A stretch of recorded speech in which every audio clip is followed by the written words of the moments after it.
Can you hear us now? Nope.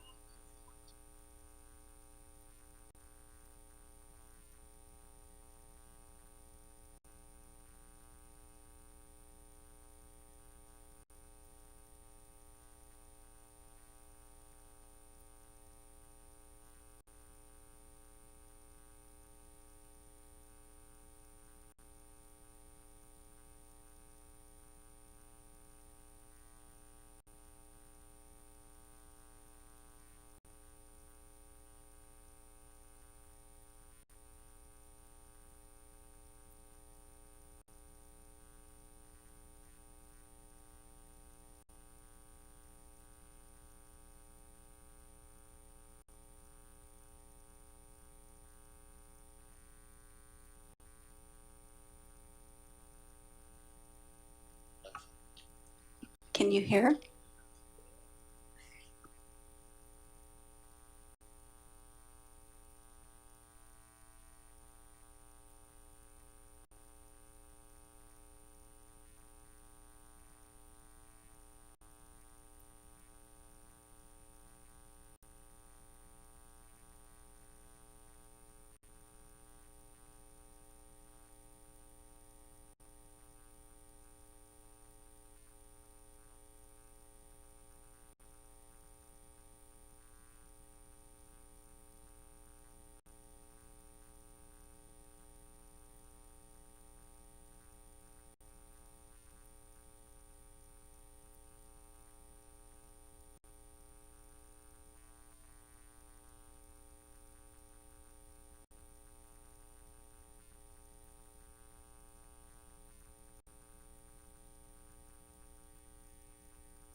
Test, test.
Maybe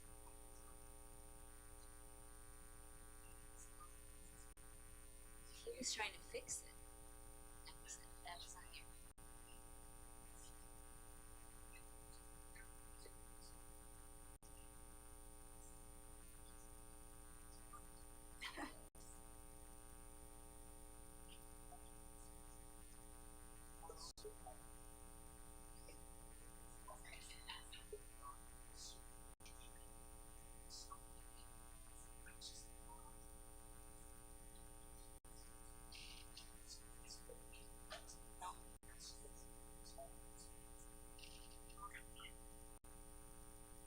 Test, test. Can you hear us?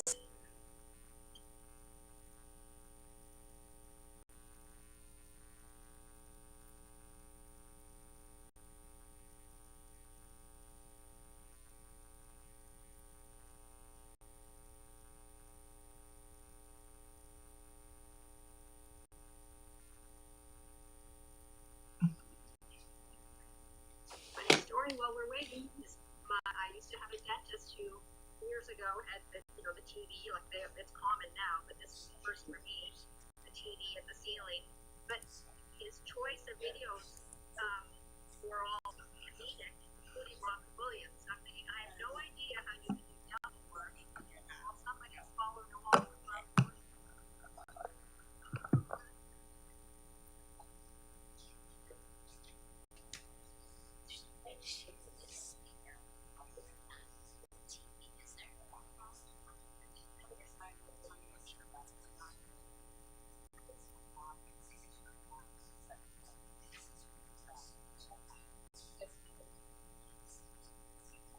The share on there, is that just for sharing screens?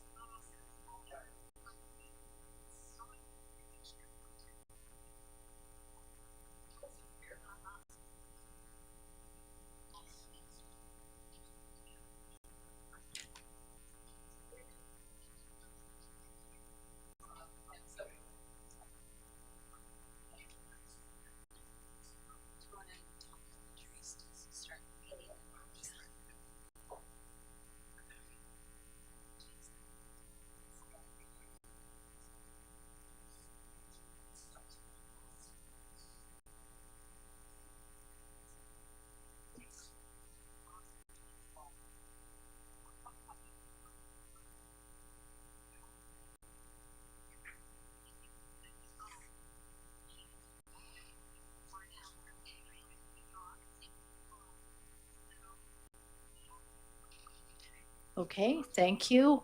Welcome everybody to the February 2nd, 2026 council meeting. Sorry for the delay and thank you for joining us in the chambers and online. I would like to begin this evening with a tribute to one of Metchosin's most dedicated, distinguished residents, Mr. Chris Pratt, passed away in early January at the age of 101. We have been blessed by Chris's dedication to Metchosin. He was involved in organizations like the Museum Society, the Parks and Trails Committee, the Heritage Advisory Committee, and others.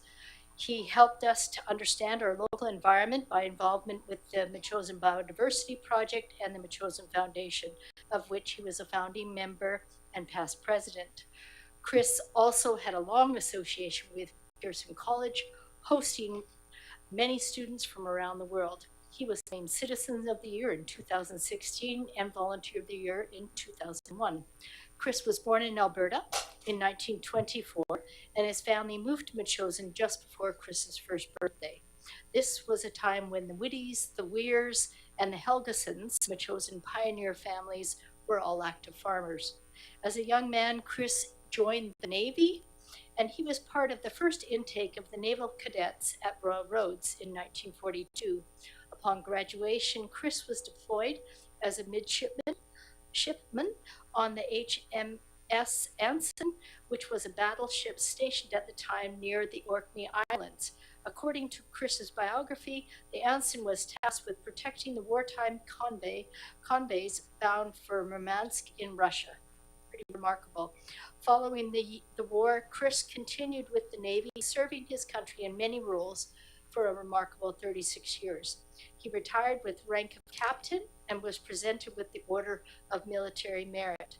Chris traveled extensively and held many interesting roles. Among those was a 2-year stint with the administration of the Metropolitan Opera in New York City.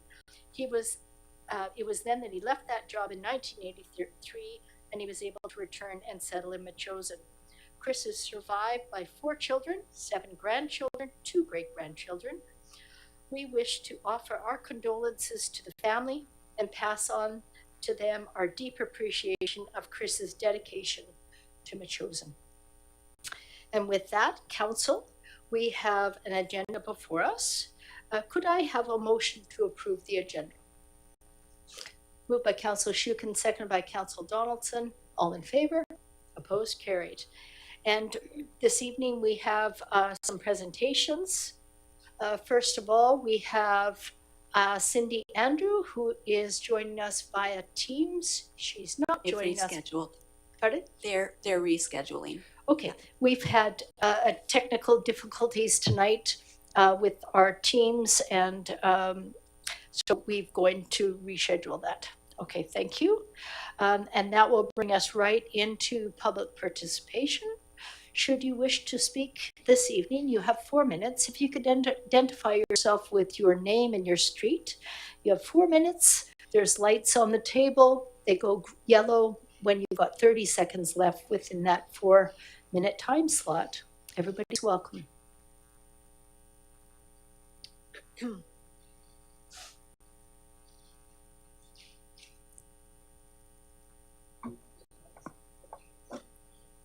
Hello, Mayor and Council. My name is Mark Denny. I'm from 5115 William Head Road. This is my wife, Jane.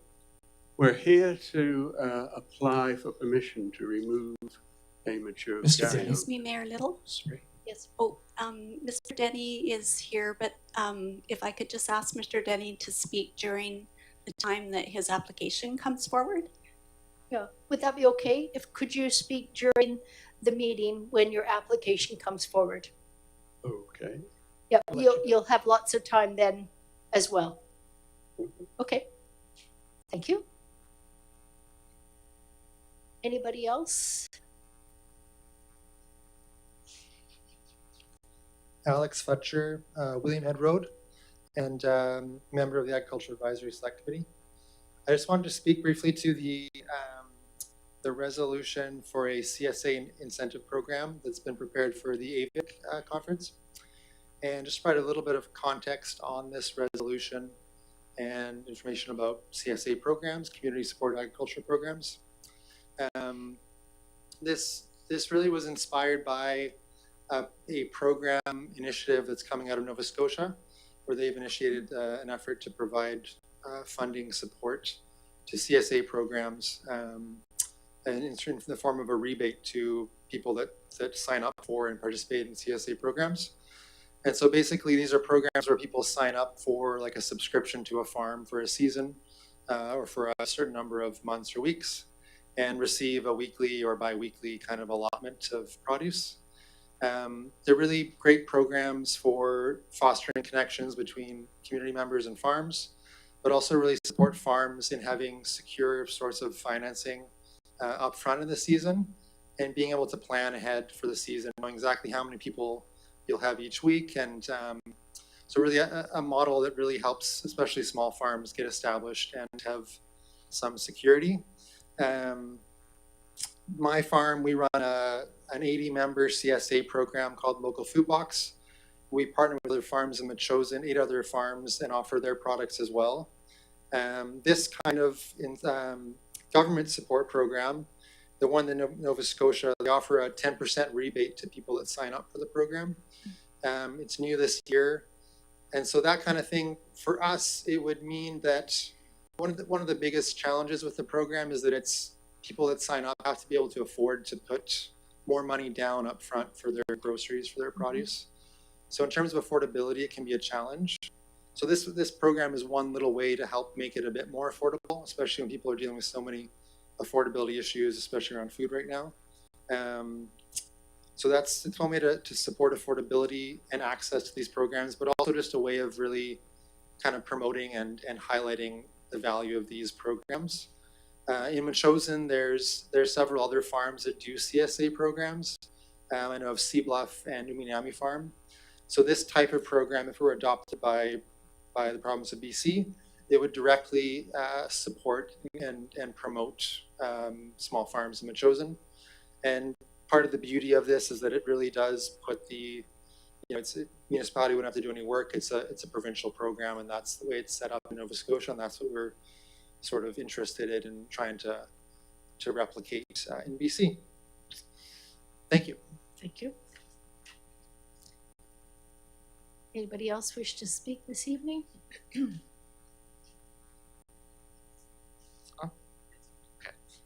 Eric White, Metchosin Road.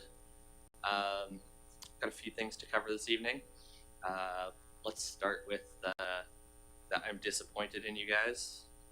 I'm disappointed in you guys for using your conflict of interests in what seems to be self-serving ways. When all of you bowed out to the picklers the other night, when, in my opinion, it's a cut and dry decision for our municipality of they are running a monopoly on that gym. $5, whatever it breaks down to, was not a lot of money for them. It adds up to serious revenue for our community, and that's the job. That's what we're here to do, is try and provide revenue for our community, and especially with our school, I think it's a good reason why maybe our school should be treated as a separate entity at arm's reach from the council, because then these conflicts of interest might not appear, and we can move along with it as a business, trying to do what businesses do, and that's enrich our community. So that's that one. I'm disappointed in Councillor Gray for the last meeting. He tried to Superman everyone, it felt like. By that I mean he went from one meeting where he wasn't a trustee of the community center, and he showed up and he said, I am no longer a trustee. I would like to ram this through tonight. And thank you, Councillor Shore-Sooke, for saying, like, let's talk about this. These are big things that need to be talked about, and not just, I'm no longer a trustee. I am now in a position to try and make, to me, what seemed like a political move. And I didn't appreciate seeing that. I'm not appreciating seeing political moves. I understand we're in an election season, but let's try and keep to the job and do what we're all hired to do. So that's that. That's the, the hard stuff. I'd like to say thank you, Mayor, for pushing back on the Wandafuka Library and the expense that it is. I think just, it is huge for our community, that amount of money. And just even to say, I'm like, hey, yeah, that is a lot of money. And, come on, guys, give us some more services. That's the job. Thanks for doing that. The city of Vancouver, I heard, is writing the federal government to have extremely bright headlights reduced. And I would hope that maybe the Metchosin Council can get behind that letter, because driving down Metchosin Road or other roads around here in the dark, and those headlights come that are so blindingly bright, they're not even high beams, they're just blinding. So I would really appreciate it if you guys could support the city of Vancouver with that motion. And yeah, I think that's good for this evening. Other than, let's talk about building resilience in Metchosin. I think that's something that we need to work more on. The last two meetings have sounded like rowing the boat forward. We're moving forward, we're moving, but I don't know that we're strengthening. And I'd like to see more strengthening, especially, as you may all start noticing, we're going to see the northern lights more and more all the time. Our solar magnetic field is weakening. Therefore, the risk to our electrical grid is increasing exponentially all the time. And if we don't work together as a community, when the lights go out, we are going to be left in the dark. And as a community of Metchosin, I hope we can overcome that. Thanks, guys. Thank you. Does anybody else have anything else they want to say? Mayor, Council, Jennifer Burgess, 3837 Duke Road. Just pull it down. Pull it down a bit. There we go. There we go. Thanks. This is kind of ad hoc, but I think this might be one of the last meetings that our fire chief will be at, since you only have one more council meeting this month. And I would just like to express, from the point of view also of being on the seniors board, how important the relationship has been between the fire hall, the fire chief, our incredible volunteers, and what they have provided to this community. I don't know when you will begin your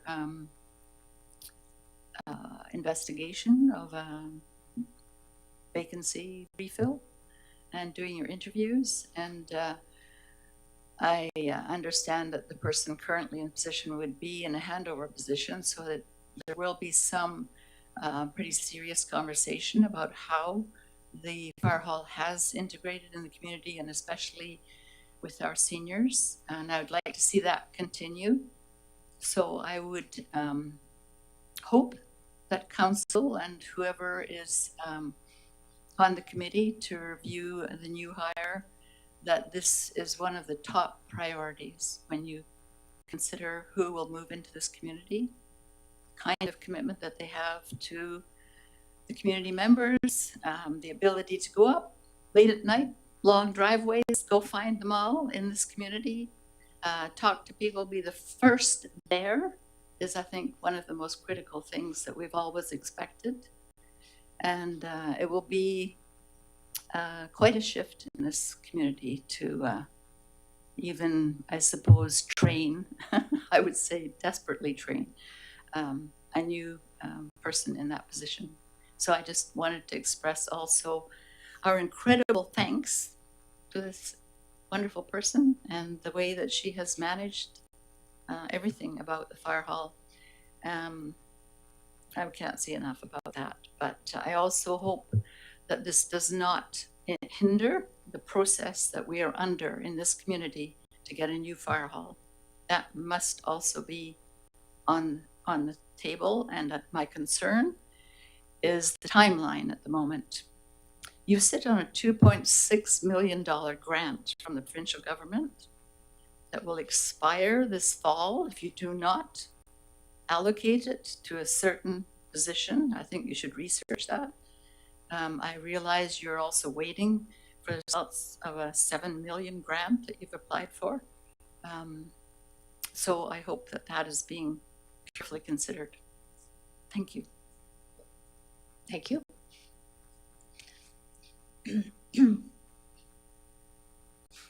Hi, Sarah Anthony, Metchosin Road. So to add a couple things, I did want to reiterate what my partner said about the headlights thing. So in Vancouver, that they're planning to sort of push this headlights thing. This is something I've been thinking about for a while, mentioning, because it scares me. It scares me a lot when I'm driving here, and I'm blinded and can't keep driving. And I've heard this from other people too. I think a lot of us have this issue, and I think this has to go up to Transportation Canada and look at the standards. And I think it starts with people just, madly writing in letters and, bodies like this, adding to that voice of Vancouver and maybe a lot of others, so that I can see when I drive down the road. I would like that. And I would think it's safer for everybody if I can see and you can see. I wanted to support the, what's that here? Sorry, I'll say it right here. The CSA? Yeah, the CSA resolution. I wasn't familiar with this particular body before, that this Vancouver Island Coast Communities, but I think, things like that are really good. I also wanted to mention another program, similar program that I would like to support, that is being looked at by, or there was a resolution written by the National Farmers Union on a trial program to have a call it guaranteed income for farmers, particularly for new farms and struggling farms of about $50,000 a year for 10 years. And I thought that was really cool. So I actually ended up submitting to the NDP, federal NDP, for that convention, a resolution basically just copying the one from the National Farmers Union. But I thought that might also be, if you guys are writing resolutions for UMBC, that might be something to think about. So I think, it is really hard farming. I'm actually the chair of the BC NDP agricultural committee now, and I think this is a big issue. How are we going to keep farmers going when it is so hard to make money? And affordability is such an issue. We don't want to charge people a lot so they can be able to have access to this food. I was mentioned about building resiliency in our community and having people be able to get food in case something happens again, like COVID or whatever. So I think that's a big part of it. Also wanted to mention actually about the pickleballers too. I feel bad because I think people love pickleball, and I think that's amazing. And it looks really fun, not my thing, but it looks super fun. And I love that people are going out there and getting exercise, but I am concerned at the fact that it is monopolizing the gym a bit. A friend of mine tried to get access for an event and was unable to, and I've heard this happening quite a bit. And that's, I think the purpose of that whole facility is meant to be for the whole community, not just one. And that does get hard because, again, I think that that's great that they're enjoying that.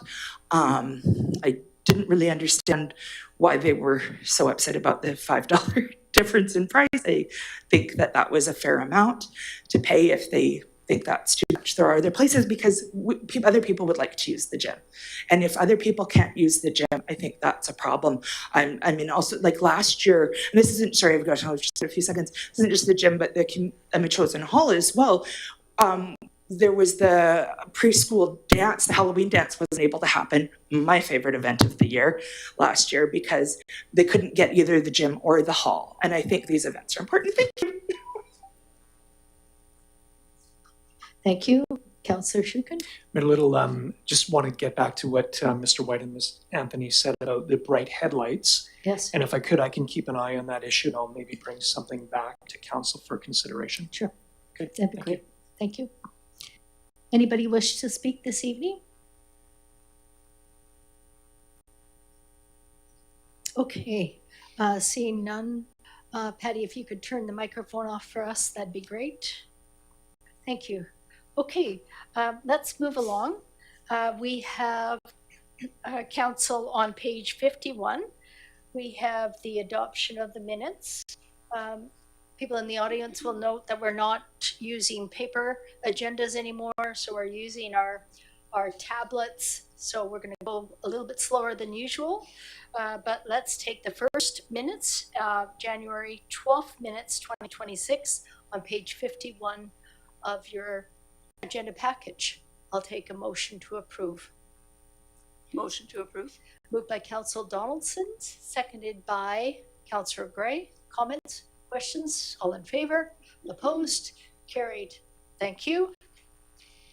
And then we have the special council meeting minutes of January 15th, 2025. Moved by Councillor Shuk, seconded by Councillor Gray. All in favor? Opposed? Carried. Okay, thank you. We don't have any minutes for receipt, but we do have time for the mayor's report. Rise and report coming from in-camera information. Sadly, council has received a resignation from Councillor Sherry Epp that is effective February 1st, 2026. The following statement has been posted on the district website. The district Metchosin councillor Sherry Epp has informed her colleagues that she'll be resigning from council effective February 1st, 2026 due to the need to focus her time and energy on home and family matters.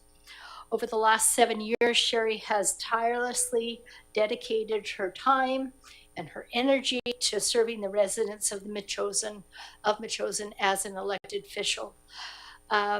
Those who have worked with Sherry appreciate her warmth, her knowledge of Metchosin, and her ability to get to the heart of challenging issues. We will all miss Sherry's involvement and presence on council. Among Sherry's many interests were improving road safety in Metchosin. Highlights included lighted crosswalks at the Galloping Goose Regional Trail crossings and Hans Helgeson School, as well as radar, speed readers, speed signs, and active transportation initiatives funded through a variety of grants. She also worked with the district staff on developing and renovating the old school, and we've appreciated her involvement with the Metchosin Seniors Association and the many other committees and volunteer activities over the year. Sherry has a long and diverse volunteer service record in Metchosin. She's an advocate, a strong advocate for seniors, a champion for the fire department, performing arts, and one of community's favorite musical performers. In the letter announcing her resignation, Sherry stated, "I've appreciated the opportunity to serve on council for the last 7 years, and particularly all thanks to district staff for their unfailing support. My best wishes to the current and future members of council and staff as they deal with the ever-evolving business of Metchosin. Council will be reviewing options as a result of this decision, and business will continue as usual." She will be missed. Okay, and moving along. As many in the community are already aware, Fire Chief Dunlop has accepted new employment opportunities with the District of Central Saanich Fire Department. The following congratulatory message from Council has been posted on the district's website. The District of Metchosin Council would like to take this opportunity to congratulate Fire Chief Stephanie Dunlop on her acceptance of employment with Central Saanich Fire Department. Chief Dunlop has kept us safe for nearly 20 years, and she's a stellar example of professionalism and community service. During the last 20 years, she has trained and inspired hundreds of firefighters who have served this community or elsewhere. Through some of the worst forest fire years in BC, the province benefited directly from Stephanie and her team's involvement. Stephanie's leadership and contribution as Metchosin's emergency program coordinator developed and strengthened Metchosin's emergency program, which has been recognized by many across the province. In addition to responding to emergencies across Metchosin's complex landscape, Stephanie brought in millions in grant funding to Metchosin for diverse programming and initiatives. Few people know this community better than she does. While the chief will be deeply missed, a huge congratulations are in order for stepping into a new and exciting role.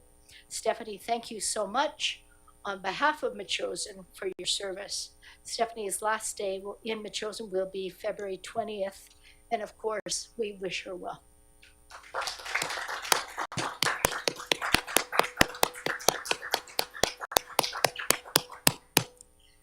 Thank you. Okay, now on to my usual mayor's address.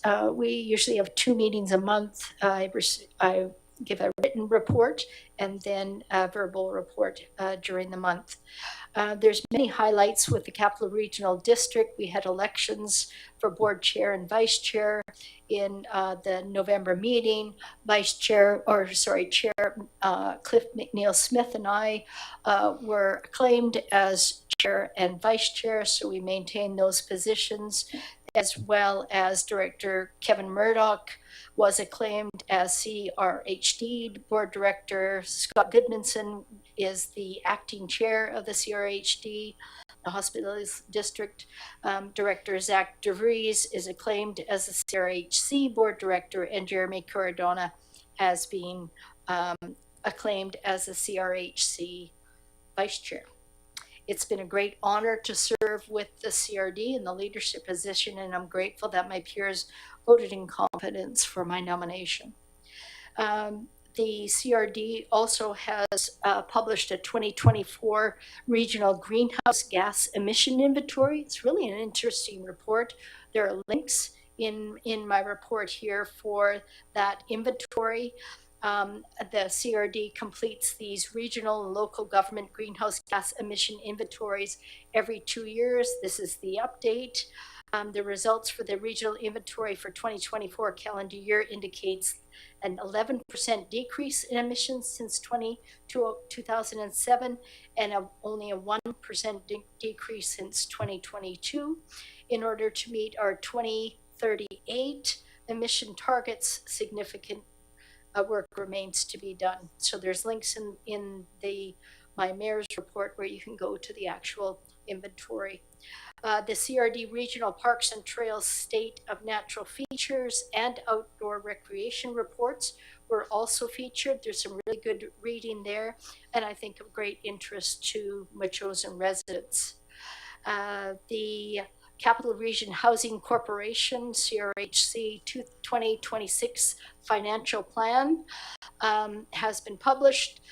It's the CRHC is the largest nonprofit housing provider on Vancouver Island.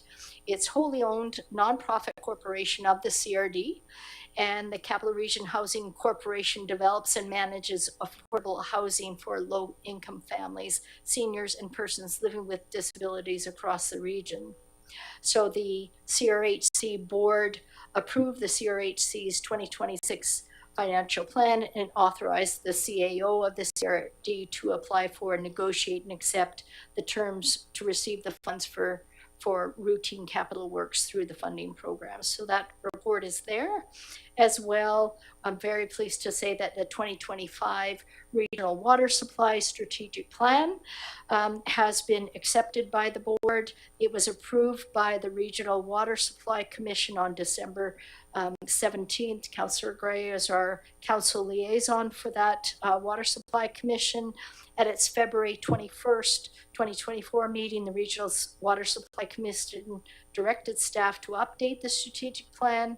Staff developed a draft, conducted 2 phases of public engagement. Updates are based on the feedback incorporated into the 2025 plan. Okay, and finally, the Victoria Family Court and Youth Justice Committee, which is a delegated CRD commission, held its AGM and meeting in January. I was elected again as chair. Vice chair is Kimberly Gowrie from Langford, and Jeff Bateman from Shore-Sooke will be the treasurer. We were delighted to hear the presentation of Dr. Jennifer Charleswood. She's our BC representative from Children and Youth. She had some very sobering statistics and some information from her reports. There's links to that here. She encouraged our small committee to continue to ask hard questions and advocate for the resource agencies that are providing valuable services for children and youth and families who are in contact with the justice system. She encouraged all of our commission members to read the representative published reports, especially the Don't Look Away report from the representative of Children and Youth. Okay, and that's it. Just a reminder that the Mayor's Tea, once a month we hold Mayor's Tea. This will be on February 10th, not tomorrow, but next Tuesday. And that concludes my Mayor's report. Okay, moving along to, we don't have any business arising reports for action.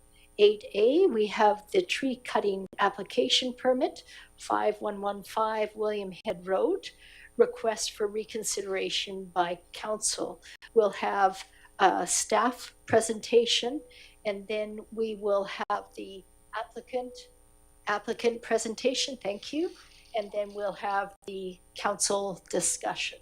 Okay, so let's move along to the actual report and the staff presentation. Thank you, Mayor. The property owners at 5115 William Head Road are requesting reconsideration by council of their tree cutting permit in accordance with section 52 of the Community Charter and the district's tree management bylaw. In November 2025, the applicant submitted a tree cutting application for removal of 1 arbutus and 1 Gary oak tree. Both species of trees are protected according to the tree bylaw. The applicants were asked to submit an arborist report as part of the application process. The removal of the arborvitae tree is authorized without a permit in accordance with the tree bylaw, and the arborist has recommended its removal as a fire smart risk reduction measure to reduce the tree's proximity, or due to the tree's proximity to the existing dwelling. Staff have denied a permit for the Gary Oak tree as the request, and the arborist's report were not based on the hazardous conditions of the tree, but on long-term unavoidable infrastructure conflict that directly affects the functional use of the property. The applicants are therefore asking council to reconsider their application. In rendering a decision, council has discretion to uphold the refusal and provide written reasons, issue the permit, or issue the permit with conditions. And in the arborist's report, there has been recommendations made on page 83, which include a nesting wildlife assessment, planting and replacement of a tree, and stump grinding. And the property owners are here as well this evening to address council. Okay, thank you. Next, Mr. and Mrs. Denny, could you come to the microphone?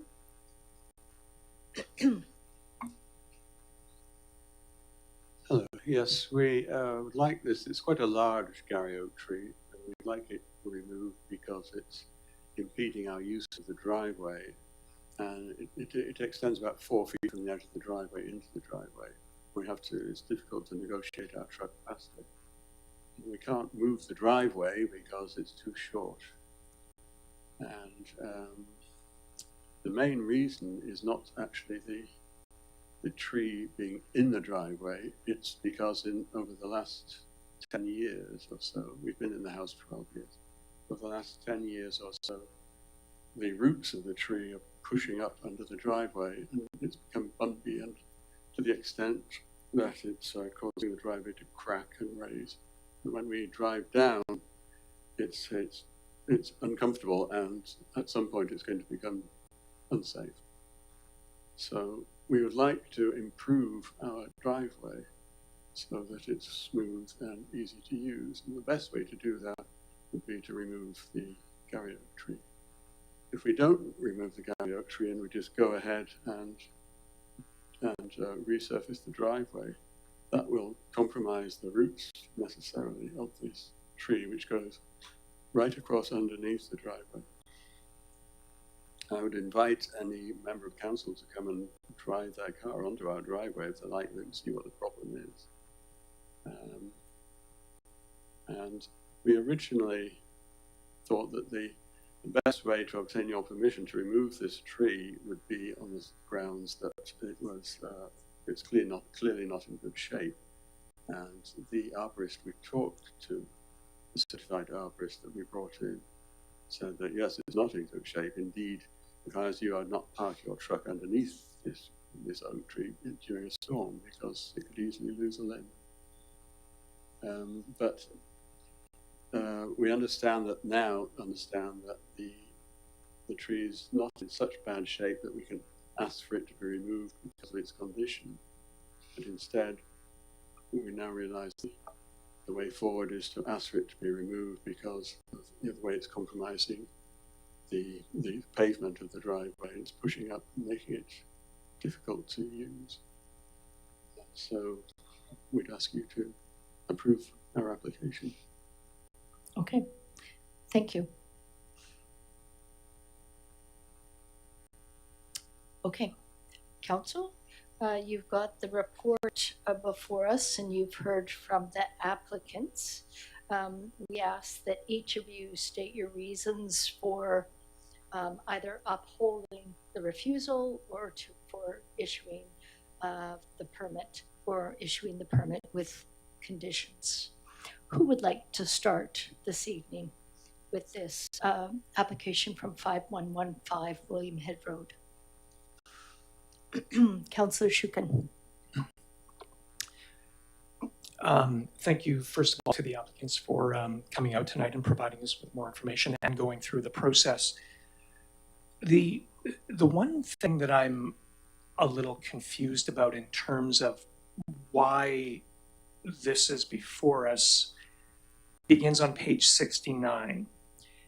And if you look at the 68, 69. So if you look at the section of the tree management bylaw 10.1 that's cited here,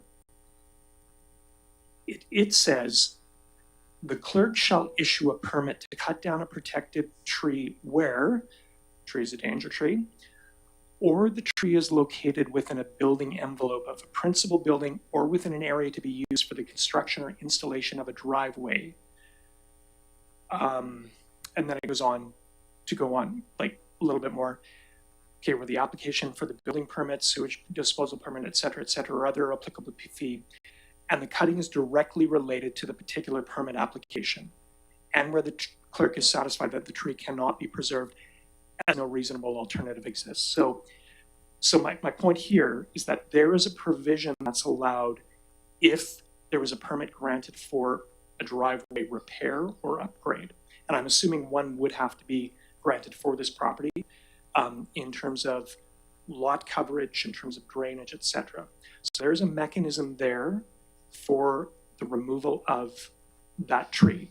The other thing I want to just point out, if you go to page 80,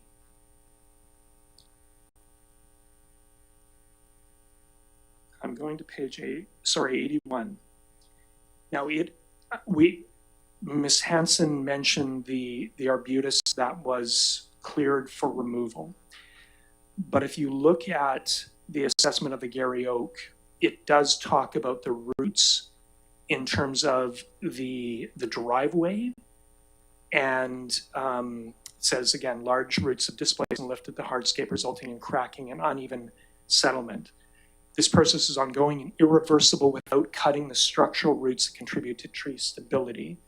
So mitigating options such as root pruning, installation of root barriers, or reconstruction of the driveway around the root plate are not feasible without compromising the anchoring capacity of the tree. So the point I'm trying to make here is that if the applicants were to come with a permit application or request to the district, there's a basis for removing the tree. And so as I look at things now, and no disrespect to the applicants, I'm reluctant to just give the go-ahead for the removal of the tree because it's there, because the driveway is bumpy. If there's a call to remove the driveway, there's a mechanism in place, I believe, it sounds like in here, for the tree to be given clearance and go ahead to be removed in light of the work that's being done. So that's my observation at this moment. I'm open to being persuaded otherwise, but I'm curious to hear from my council colleagues. So. Okay, did you want clarification from staff regarding that point, or maybe what we'll do is we'll go to other council members and then we'll go to staff. Okay, go ahead. Anybody else?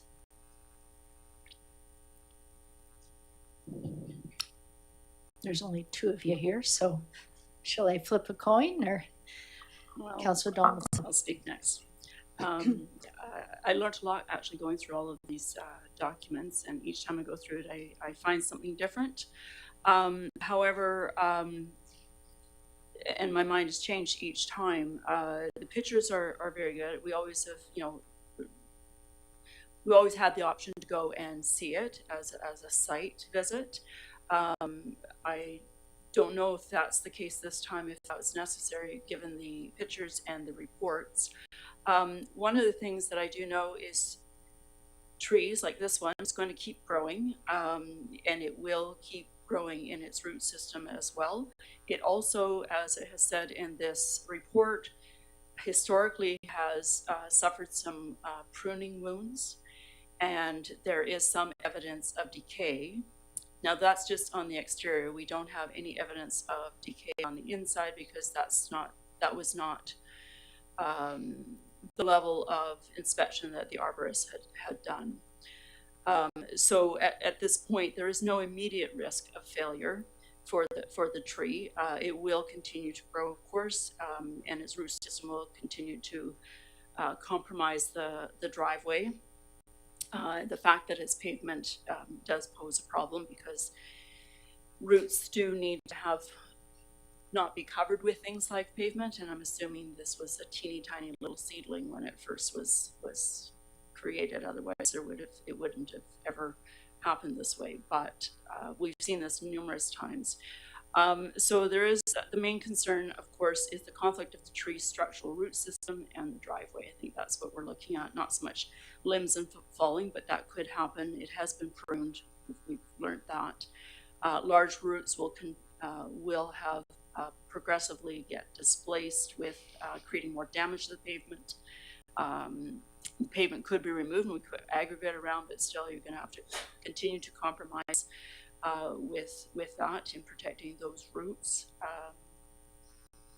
There would be some mitigating measures, I suppose, like root pruning and barriers, but those can also create they're not always feasible and they can create risks as well. You can sever roots by doing some excavation or unearthing, and that would compromise the anchorage and long-term stability of the tree as well. There isn't, according to the maps, there isn't, and as the resident has mentioned, a lot of space between the house and the roadway. The driveway is not that long and the terrain is very rocky through that neighborhood. So those are some other things to think about as well. So again, there's no immediate hazard, but long-term coexistence with that driveway and the unmanageable nature of how to an unavoidable infrastructure conflict is something to consider. And in accordance to our tree management bylaw, and I hope I'm not repeating anything that's already stated, but it does allow removal of a protected tree where it is located within a driveway area and no reasonable alternative exists. Approval of the removal request is supported on the basis of practicality and proportionality rather than tree health alone. So we have some different things to think of course.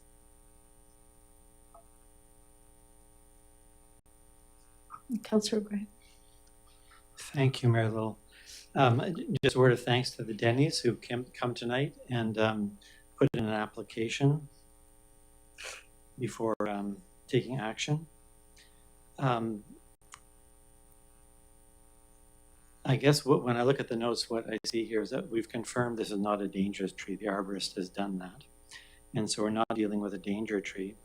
It's in a poor location, but it will have been there for many, many years, probably before the house was, from the look of it, well, many, many years before the house was built and the laneway put in place.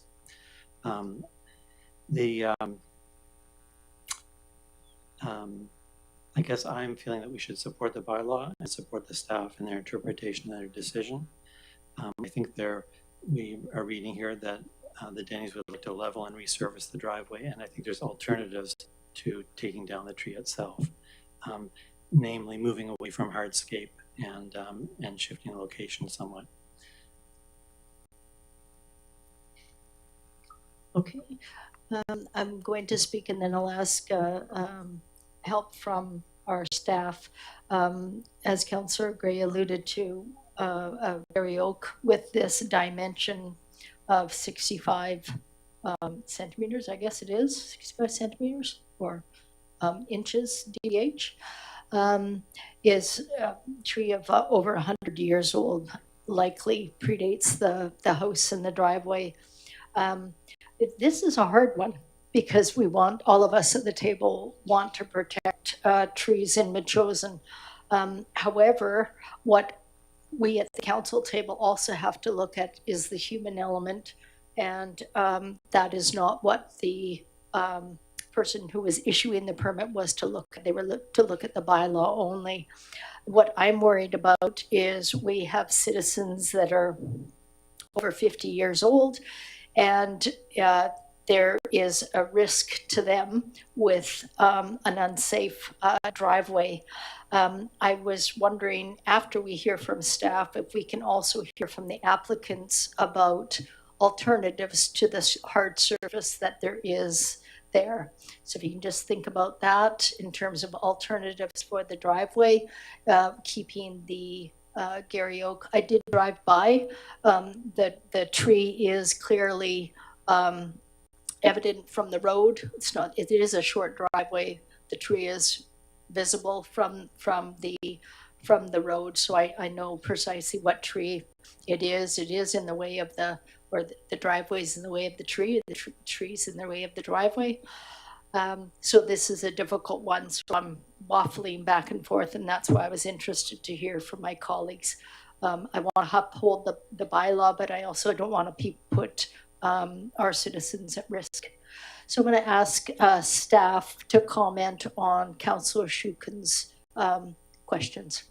So through the chair, Councillor Shuken is correct. There are other mechanisms through other permits to allow the tree to be removed, but my understanding of a highway use permit or road access permit is it's a permit for works in the road right of way. So if somebody was going to be installing a new driveway, putting in a culvert and working in the road right of way, I'm not sure if the staff member had talked to Mr. Denny about that option or not, but yeah, I'm not sure, but that's my understanding of what the road access permit is.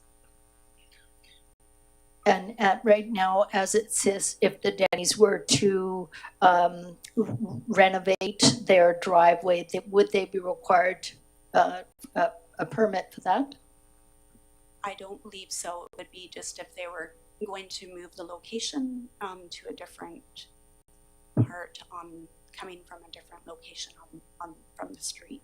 From the street, okay. Okay, thank you. Mr. or Mrs. Denny, could you come to the microphone and address the question about the use of alternative base for the driveway, such as a permeable? I think what Councillor, was it Gray, who suggested there might be alternatives to the driveway surface that's on there now. That's an interesting idea I haven't thought of. My first reaction is that it would be quite difficult due to the slope of the driveway. Putting something on that was not hard and fixed, like gravel or something like that, would inevitably come down the slope and into the garage.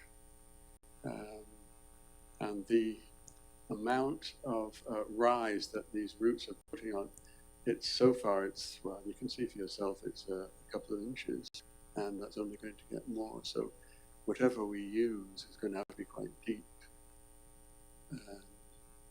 And I've thought about rerouting the driveway, but that's not going to be possible because it is very short. As you saw, there's no place for it to go to.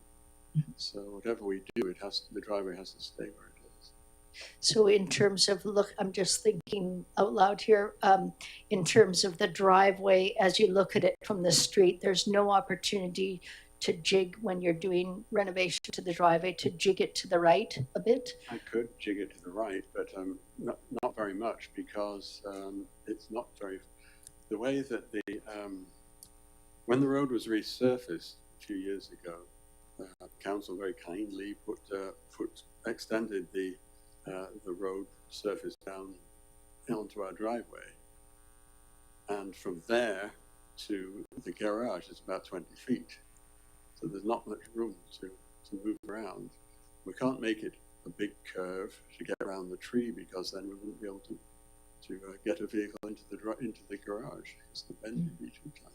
It's just too short. Mm-hmm. I suppose we could move that end of the driveway, but we then have to get the whole road surface there redone. I'm not sure what you meant, Councillor, by alternative surfaces. That's something that would work on the slope would be fine. I was thinking of gravel. Yeah, that would work. So that what you're saying is, because of the slope of the driveway, the gravel would, with the water, it would erode down into your garage? Yes. I see. Okay. Council, do you have any other questions about this for Mr. Denny?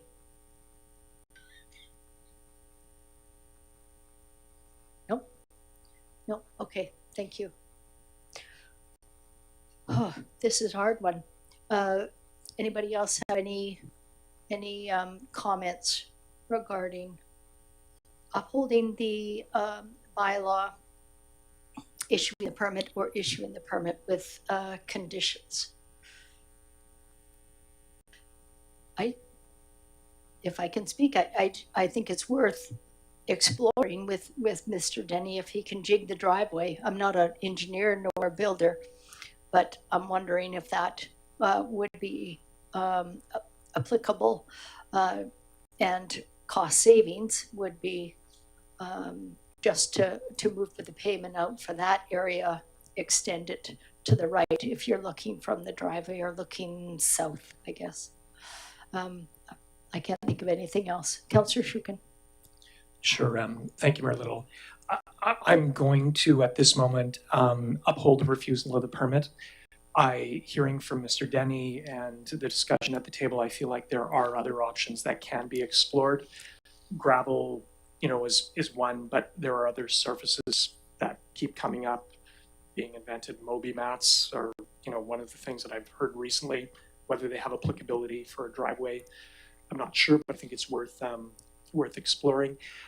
In terms of steepness of driveway, I don't believe this driveway is particularly steep relative to some of the other driveways in Metchosin. Did you drive by?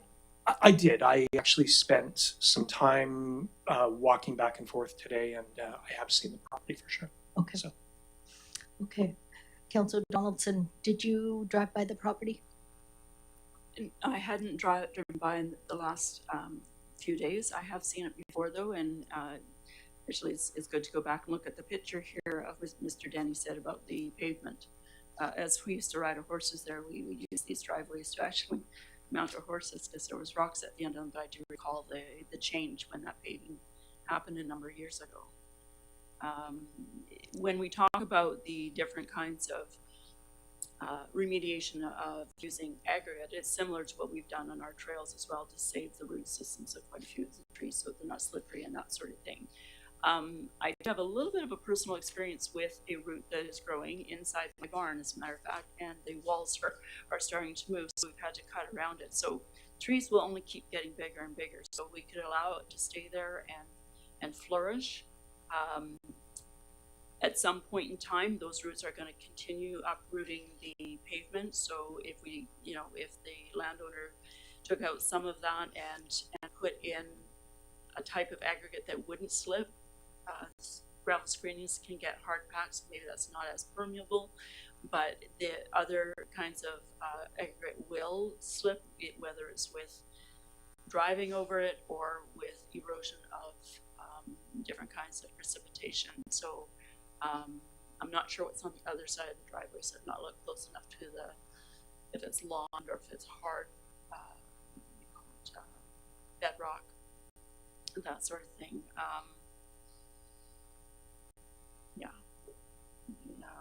And you could even put barriers around it, but again, those barriers will lift. Trees are quite strong in their root system to survive. They're going to do what they can.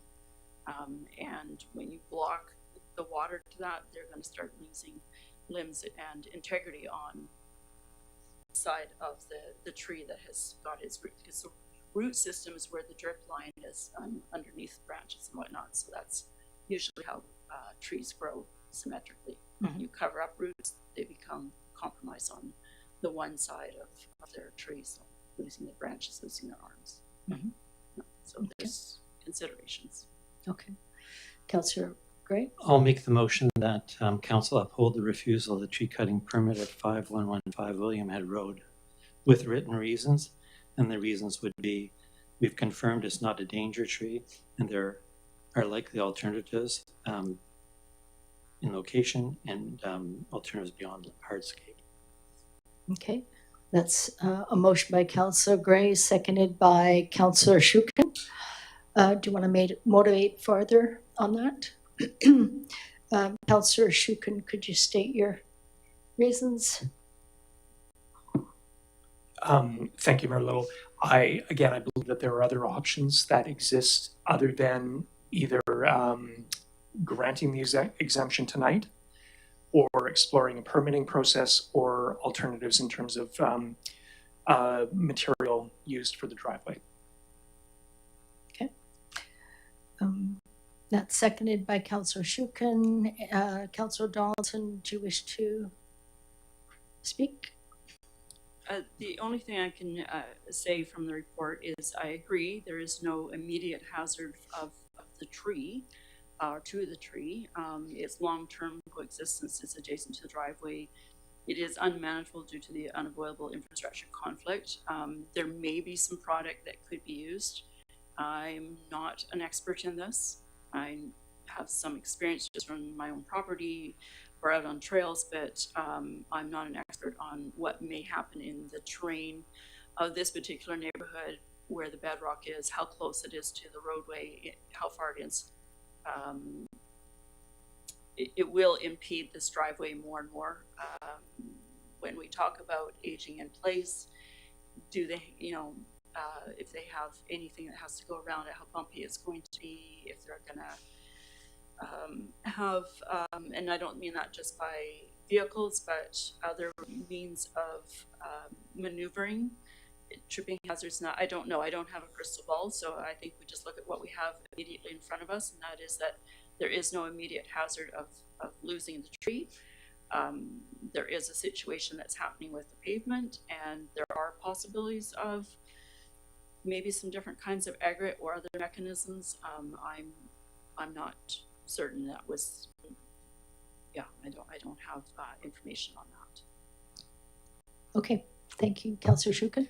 Sorry, one other thing to add to my reasons for voting to deny to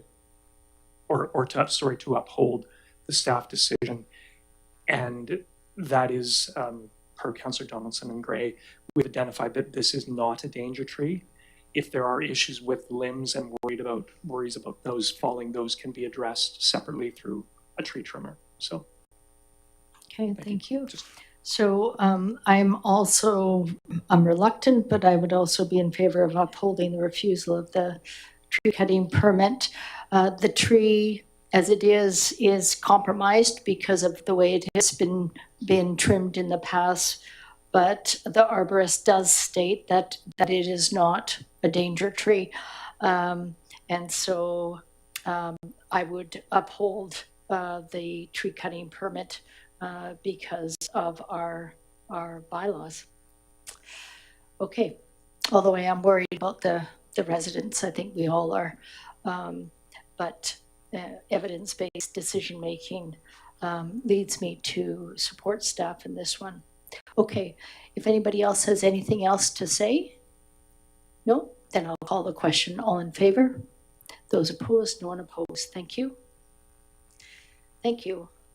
Unfortunately, we are elected to make hard decisions, and this is one of those hard decisions. And I thank the Denny's for applying for the permit before they did anything.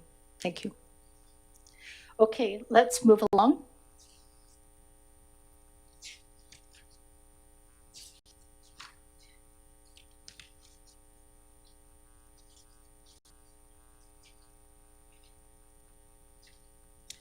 Yeah, let's move along to 8B. And 8B is the UBC grant funding for 2026. This is a report from the fire chief, I believe, for grant funding. Did you want to speak to this item? No? No? You've got the report in front of you. I'm just trying to get to it, sort of. Give me a second here.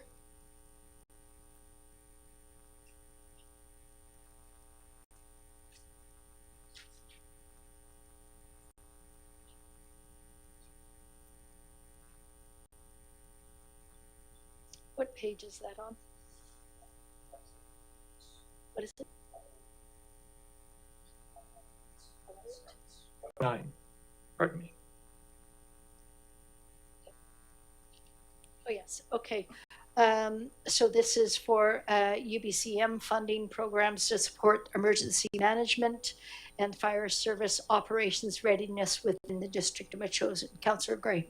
Would you like these motions all together or separate? I think we could take them. separate? We could take them separately. So I'd be pleased to make the first motion that council endorse a funding application to the UBCM Operations Center, EOC, Equipment and Training Grant in the amount of $30,000, and that council authorize the mayor and corporate officer to execute any agreements or documents required to support successful grant application. Second. Okay. This is moved by Councillor Gray, seconded by Councillor Shooken. Comments? The rationale is well laid out in the note from Fire Chief Dunlop. The grant would be for EOC specific equipment upgrades and replacements, training for EOC staff and volunteers, and support for maintaining readiness and alignment with provincial emergency management standards. And I think those points speak for themselves, and that this motion is worth supporting. Okay, anybody else? Councillor Shooken. The one thing I made an effort to look at is whether we had to match the funds or not. But I see through Chief Dunlop's memo here that the grants provide up to 100% funding for eligible expenses. So. Okay. Okay, see no one else wants to talk, I'll call the question. All in favor? That's unanimous. Did you want to continue, Councillor Gray? Certainly.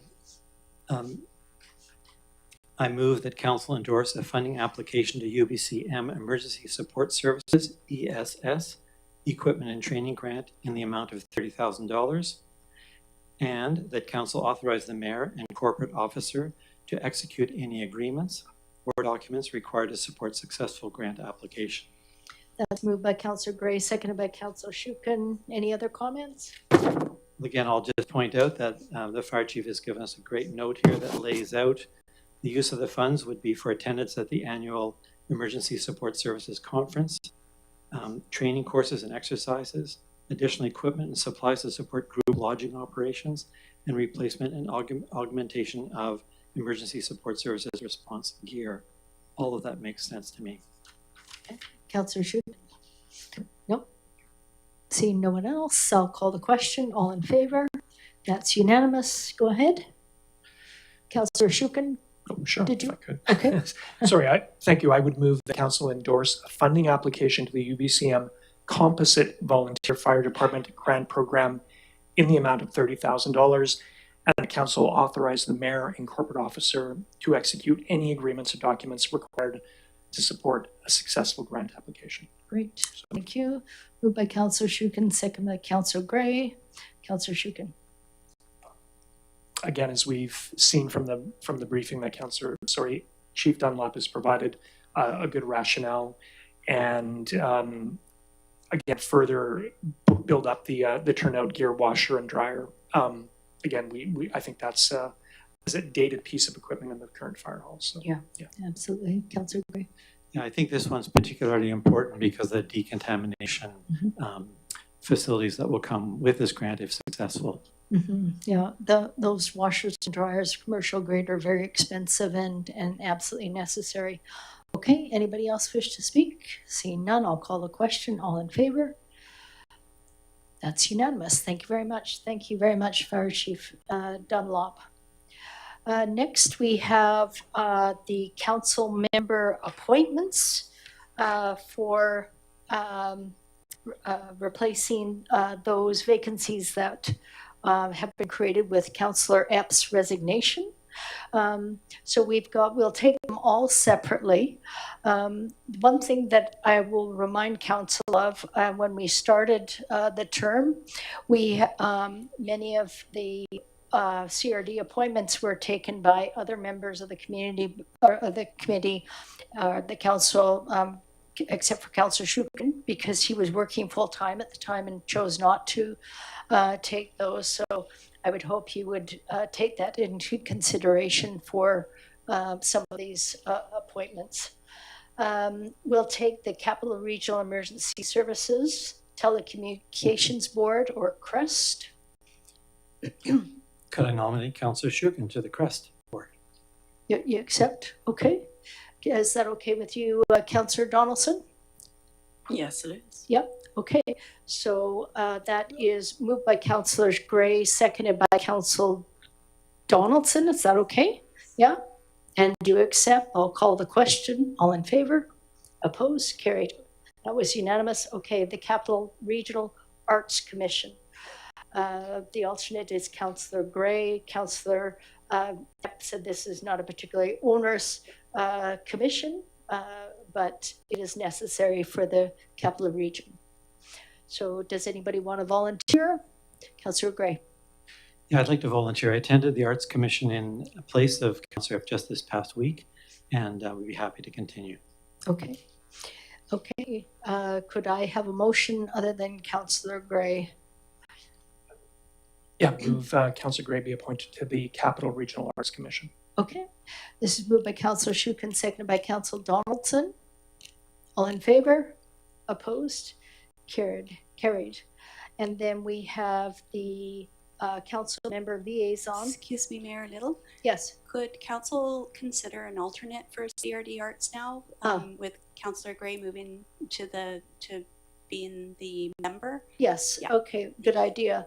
Who wants to be the alternate for that? Councillor Shoup. So I will move Councillor Shoup be the alternate for the Capital Region Arts Commission, seconded by Councillor Donaldson. All in favor? Opposed? Carried. Thank you for that, Ms. Hanson. And then we have did we do the West Shore Arts Council? No, I was just about to do that. The West Shore Arts Council, Councillor Shoup. I wonder if I could nominate Councillor Gray for that. Just the two seem to be, Regional Arts and West Shore Arts seem to be. Sure. Do you want to accept Councillor Gray? Certainly. Okay, so go ahead. This is moved by Councillor Shoup, seconded by Councillor Donaldson. All in favor? Opposed? Carried. Thank you.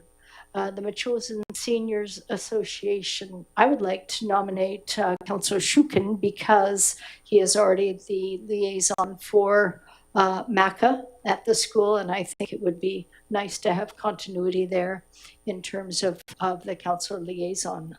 Is that okay with you? Yep. Okay. Is that okay with council? Yep. Okay, so I'll move by Mayor Little, seconded by Councillor Gray. All in favor? Opposed? Carried. We have the Metchosin Hall Society next on the list. Nominate Councillor Donaldson. Are you accepting? Sure, I'll accept. Okay. This is moved by Councillor Gray, seconded by Councillor Shoup. All in favor? Opposed? Carried. And next we have the Healthy Community Advisory Select Committee. I'm happy to take over this role if council so chooses. Okay. See nobody else is speaking up. I will nominate Councillor Shoup. Could I have a seconder for that? Councillor Gray, comments? All in favor? Opposed? Carried. Thank you, and thanks for your consideration. Okay, next we have, where are we here in the agenda? This is a little bit hard going between this and here, so just give me a bit of time here. Yeah, okay. We have a request from Metchosin ArtPod from Irene Ives. She's asked for a letter of support for her operational funding grant proposal for the BC Gaming for this February. I am completely impressed with ArtPod, and I would gladly do this, but it's a council decision. Councillor Gray. Sure, I'll move that the mayor write a letter of support on behalf of council for the Metchosin ArtPod to be included within their grant application for a BC Community Gaming Grant. Right. This is moved by Councillor Gray, seconded by Councillor Donaldson. Did anybody want to say anything? Well, like you, fabulous group, good work, and all the support we can give it would be perfect. Okay. Thank you. Councillor Shoup. I'll just echo that. The ArtPod folks do a great job. I was there this weekend, and they've got yet another fantastic art show going on. So. Okay. Okay, great. So we'll get that letter out probably tomorrow because their application's coming up. Okay, all in favor? Opposed? No one opposed. Thank you very much. So next we have the resolution suggestion from Council Donaldson and the Agriculture Advisory Select Committee. This is a draft resolution to the Association of Vancouver Island Coastal Communities, which we are a member. The meeting is in April, I think. This is a resolution. Councillor Donaldson, did you wish to speak to it? Yes, we discussed a variety of different things at Agriculture Committee meetings, and the hot topic, of course, is how to promote and support our farmers. And with us having an agricultural plan and many action items, this one has come up, and it was Mr. Fletcher actually who brought it to our attention, what was happening in Nova Scotia. The committee was very supportive of us going forth with this to bring it to a more local level. There are lots of different programs, but this one actually zeroes in on communities like Metchosin. And although we're not focusing just on Metchosin, we're including it for the coastal communities as well as across the province, because we're hopeful that this will go to UBCM and be endorsed all the way through to those various stages. It also is very inclusive, as Mr. Fletcher has mentioned. It's not. It's for a broader demographic, I believe. Again, we do have different programs throughout the region on their nutrition coupons and that sort of thing. We do not offer that at our market, and nor does the one at the Gold Stream market. So this is very complimentary and very supportive of our farmers. Also getting nutritious food to not just Metchosin, but our outlying communities across our region, as well as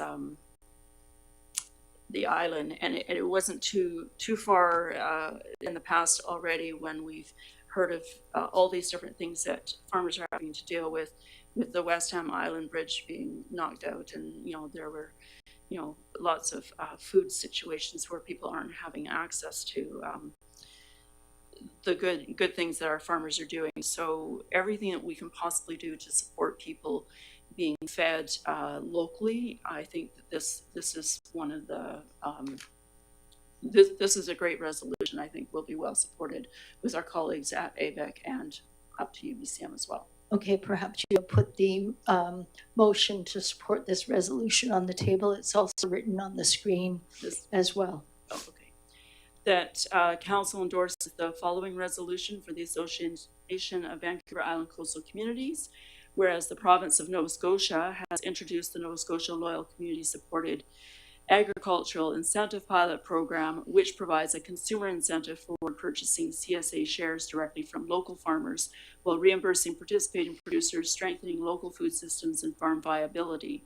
And whereas island and coastal communities such as Metchosin depend on small and mid-scale agriculture for food security, rural employment, environmental stewardship, and economic resilience, particularly in the face of climate change, natural disasters, supply chain disruptions, and global trade uncertainty. Therefore, be it resolved that the Association of Vancouver Island and Coastal Communities request the province of British Columbia, in collaboration with local governments, First Nations, and agricultural stakeholders, develop and implement the provincial CSA incentive program modeled on the Nova Scotia Loyal CSA initiative. Thank you. This is moved by Councillor Donaldson. Do I have a seconder? Councillor Gray. Do you want to further motivate Councillor Donaldson? No, but I would ask that my councillor colleagues read the background report as well, which supports this, goes to further detail with various links and resource points to give this motion substantiation. Okay. That's the right word. Yep, that's fine. Councillor Gray and then Councillor Shore-Sooke. Yeah, I really like this idea, and I thank the advisory committee for bringing it forward. It seems to me the issue of supporting farm viability, especially starting off new farmers, as Mr. Fletcher mentioned, and local economic activity, and then of course resilience in our food supply, all sort of come together. One thing that I would suggest, just in terms of the background material, Mr. Fletcher gave a good description, and as regards, so what a subscription is, or in the motion purchasing CSA shares. I don't think we need to change the motion, but I suggest it just be laid out a little clearer in the document so the people at AVIC who may vote on this will understand that a subscription or shares is that idea of buying into a box program where you get food delivered or food packages regularly from a farm. Okay. Perhaps we could amend this motion. I think the motion's fine. I was thinking of the background material, In just the a couple lines in there would help explain it. Okay. Okay. Councillor Shooken. Thanks, great resolution here, and I'll support it. One little thing I might suggest is in the second paragraph, after the whereas clause, just add British Columbia's island and coastal communities, because we know, or province of Nova Scotia, but we need to bring it back home and just at a glance know we're talking about BC. Okay. Yeah, we'll accept it as a friendly amendment, just for clarification, if that's okay with the mover. Yes. Yep. And the seconder. Yep, that's great. Okay, yeah, the only question that I have is, did you look up past resolutions from other AVIC or UBCM meetings to see if a similar similar resolution has been put forward? No, I haven't done that. Okay, it'd be a good idea if we do that after this, because you remember last year, any resolutions from AVIC or the other committees or communities go to the UBCM meeting in September. They had a hard time getting through all the resolutions, so they were going to effectively cull the submissions and keep them very focused so that we can actually get through the resolution section. Okay, anybody else? Councillor Gray. Yeah, I think the other point, just, I'm not sure it's emphasized again, maybe just one line in the background for the AVIC folks, is the issue that, again, Mr. Fletcher mentioned tonight was affordability. It helps for affordability for people who may not have the resources to otherwise sign into for CSA shares or a box program. So I think that's a nice point to include. Okay. Okay. With that, then, seeing nobody else wants to speak, I'll call the question. All in favor? Opposed? There's no one opposed. Thank you. Okay. How are we doing for time? Okay, it's almost 8:30. Let's move right along to correspondence for information. You remember in November of last year, council asked me to write a letter to Miss Louisa Jones, the General Manager of Parks, Recreation, Environmental Services with CRD, regarding bullfrog management, the results, and also encouraging them to do surveys at Matheson Lake, which is a CRD park. Miss Jones has, I did talk to her before the letter arrived on her desk, just to let her know, as per my usual process. And then Miss Jones responded back. And you can see from her letter that she has outlined here the efforts of CRD in surveying and managing the bullfrog situation at Matheson Lake. Does anybody have any comments on her letter? Yeah, Councillor Gray. I'm happy to move receipt, but also thanks to the CRD for following through, I think, from earlier reports. And it's so nice that they have not confirmed any bullfrogs in Matheson Lake. Yeah, which is a bit surprising, but yeah. And I was trying to think of ways. I mean, I haven't heard that they've been doing this surveillance there. It'd be nice to have that communication. So I'll mention that as a part of their yearly reporting. Okay, so moved by Councillor Gray to receive. Do I have a seconder? Second by Councillor Donaldson. All in favor? Opposed? Carried. Nobody's opposed. Okay, we have the second letter for information. This is from the Minister of Water, Land and Resource Stewardship, the Honourable Radine Neal, in our correspondence in response to our letter here. What did you think? I was a little, sorry, I was a little bit disappointed in the letter. I think we clearly articulated our concern. They thanked us, or Ms. Redeem thanked us for our support and sharing our perspective. I was a little bit disappointed. Anybody else? Did you want, what do you want to do? We can receive this for information, but Yeah. I'm just slightly disappointed, that's all. Yeah, I'll move receive for information. Okay. And your point's well taken. Oh, anybody else wish to speak on this? So this is moved by Councillor Gray, seconded by Councillor Donaldson. Yeah, Councillor Gray. Yeah, I think the strategy itself that the provincial government promulgated was quite clear that a legal framework would be required. And so to see it, it's kind of being soft pedaled in his response to you, Mayor Little. And that's a bit disappointing given the importance of our coastal marine system and also the report that came originally saying that this would be required to make things happen. And our request was really just trying to move it along and say we really think it's a good idea. Yeah, indeed. It was right in their policy intentions in item number C4 that there is a challenge with the coastal marine, the coastal management because of the legal framework. So I was hoping that she would address that in particular. So it signals to me that they are not planning to do that, which is disappointing, but I'm sure they have their reasons. Anybody else wish to speak? No? I'll call the question. So this was moved by Councillor Gray, seconded by Councillor Donaldson. All in favor? Opposed? Carried. Okay, thank you. And then we have a letter from the CAO of the town of View Royal, Mr. Scott Somerville. This is what regarding their intentions for support of the Arts and Cultural Support Service establishment that they want to opt in to this. View Royal has been a long supporter of the CRD Arts Service, and they're encouraging members of the board to consider supporting View Royal's request to participate in the CRD Arts Service. Okay, I'll take a motion to receive. Moved by Councillor Donaldson, seconded by Councillor Gray. All in favor? Opposed? Carried. Thank you. We have no bylaws to discuss this evening or other business. We do have some time, up to 20 minutes, because it is before 9:30 for question period. Should members of the community that are here in participation, if you wish to ask a question, if you could state your name and your street, and you will have 4 minutes. Everybody's welcome.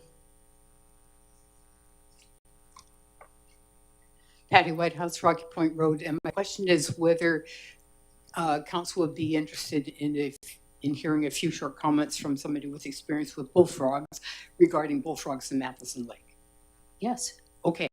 I'm very glad that we are continuing to keep Stan Orchard involved with the bullfrog situation in Metchosin, Yes. having dealt with them personally in Highlands where I used to live. I know the damage that they do and how horrible they can make a small lake. Metchosin Lake is not a small lake by those standards. And my guess is, first of all, I walk in that area regularly, 2 or 3 times a week, and I've never ever heard a bullfrog calling.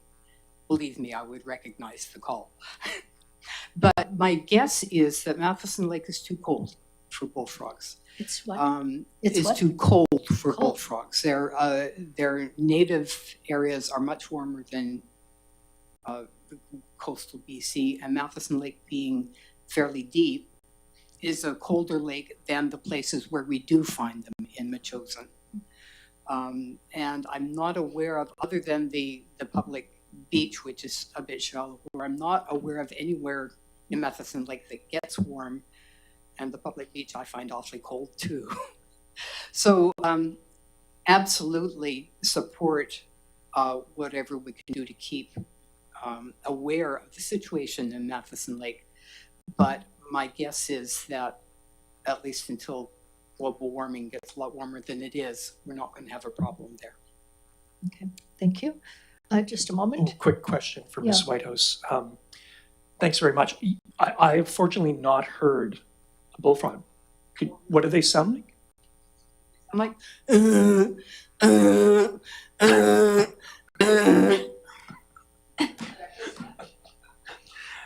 Thank you. Well done. That was sorry, Chair. that was a setup because I've heard Ms. Whitehouse in this chamber make those sounds before. Thank you. I will keep my ears open. Thank you, Ms. Whitehouse. Anybody else wish to speak this evening? Mr. White? I can't match that. Eric White? I think Metchosin Road? I was kind of wondering what I don't know if it's already been discussed or if it is out there, but I'm wondering how you guys are judging your benchmark for success in 2026. What are you trying to achieve, and like where's the line that you want to keep above, or what's our objective for the year? That's a very good question and very timely. We have a strategic planning session on Friday. We will have a riser report on the strategic priorities for 2026. As you've alluded to, we're down one person on council. Staff will be putting a lot of focus of their attention on the general election in October. And so our strategic planning was refocusing or focusing our priorities that we've talked about for the last 3 years. So I thank you for the question, and we will be reporting out on that. Okay. Thank you. And just on the note of success, I think it's worth thinking of the more larger philosophical success of what if we were a super successful community and for say our tax rate was 0?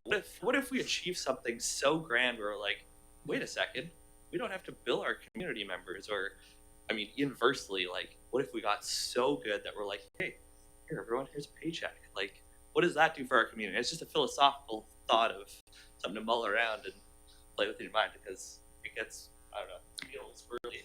Yeah, it's a good question, and 0% taxes as the city of Vancouver is doing, but we're also looking to the future, to a time when we may not be at this table, and we are all concerned about the long-term longevity and the resiliency of the community and this district. So thank you for those comments. They're taken well. Sir Anthony Metchosin Road. I was wondering, I don't know if you can discuss any of this yet or what you can discuss about the process going forward of getting a new fire chief, or like, will there be somebody interim?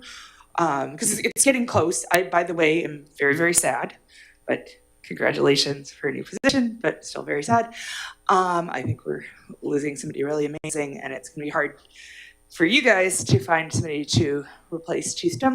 But I'm just wondering, if there is anything you can kind of tell us to make us feel better. Yeah. Thank you. I don't know if I can make you feel any better, Sarah. We're all sad here as well on the departure of our beloved fire chief. What I can tell you is that staff have started the recruitment, receiving applications for the fire chief that closed last Friday. And there are, I haven't seen it, but there are a number of applications that came in, and staff will be proceeding with those interview in the next 2 weeks, 2 to 3 weeks. And the fire chief's last day is February 20th.